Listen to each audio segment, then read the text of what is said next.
কেউ কেউ বলছে ওরা রোহিঙ্গা। আরে রোহিঙ্গা আসবে কোথা থেকে? দিচ্ছি সব বাংলাদেশি। বাংলায় কথা বললেই বাংলাদেশি। তুমি যে ভাষায় কথাটা কইতাছো, তোমার ভাষা কি? বাংলাদেশের ভাষা তো আমিও বলতে পারি, তাতে কি যায় আসে? সব ভাষাকে সম্মান করি, ভালোবাসি, কিন্তু আমাদের ভাষাকে নিয়ে তুচ্ছ তাচ্ছিল্য করে, এনআরসির নাম করে ভোটার লিস্ট থেকে বাদ দিয়ে অস্তিত্ব বিপন্ন করে তার ঠিকানা কেড়ে নেবার চক্রান্ত রুখবো।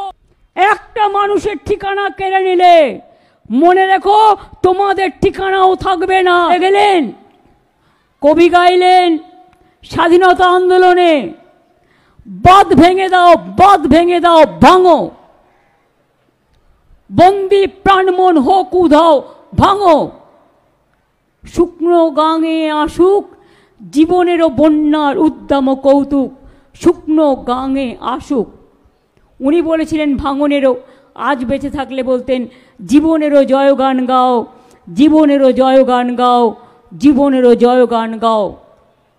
ভুলে গেলেন, ভুলে গেলেন কবি বলেছিলেন আমি ভয় করব না, ভয় করব না, দুবেলা মরার আগে মরব না ভাই, মরব না, তরিখানা বাইতে গেলে মাঝে মাঝে তুফান মেলে, তাই বলে হাল ছেড়ে দিয়ে কান্নাকাটি করব না।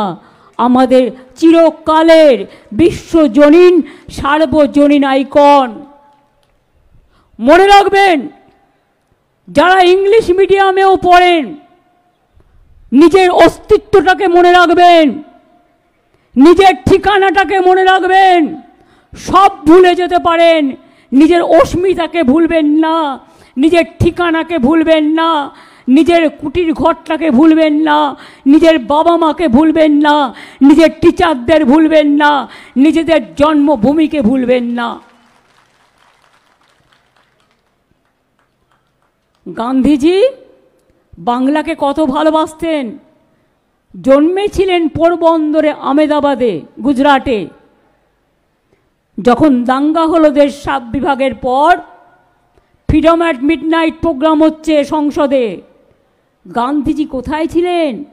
বেলেঘাটায় গান্ধী ভবনে দাঙ্গার বিরুদ্ধে তিনি মানুষকে বোঝাচ্ছিলেন। বাংলাকে খুব ভালোবাসতেন। নেতাজি আন্দোলন করতে করতে হারিয়ে গেল, সেই যে চলে গেলেন, আর ফিরে এলেন না। আমরা ওনার জন্মদিনটা জানি, কিন্তু কেউ ওনার মৃত্যুদিন বলতে পারবে না। এটা আমাদের দুঃখের, এটা আমাদের আবেগের। মনে রাখবেন, আমি শুনেছি দ্বারকানাথ ঠাকুরের বাড়িটাও নাকি ভেঙে দেওয়া হয়েছে। এটা কি ঠিক?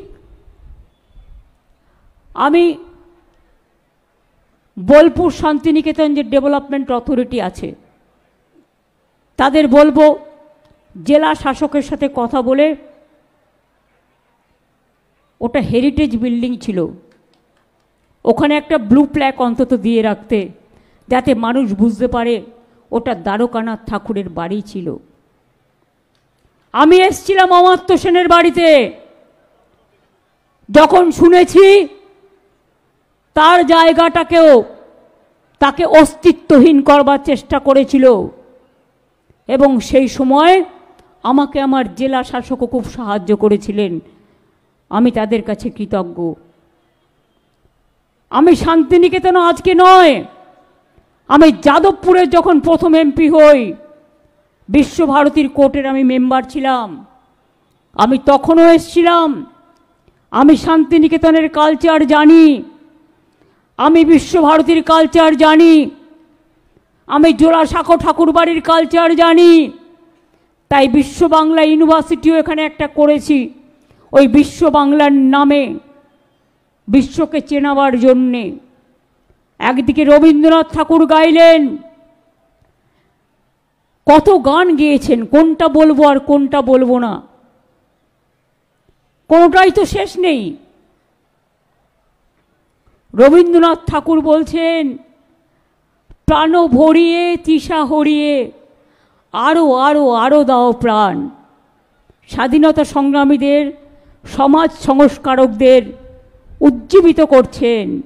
আর নজরুল গাইছেন দুর্গমগিরি কান্তার মরু দুস্তর পাড়াবার, লঙ্ঘিতে হবে যাত্রী নিশীতে যাত্রীরা হুঁশিয়ার, রাত্রি নিশীতে যাত্রীরা হুঁশিয়ার।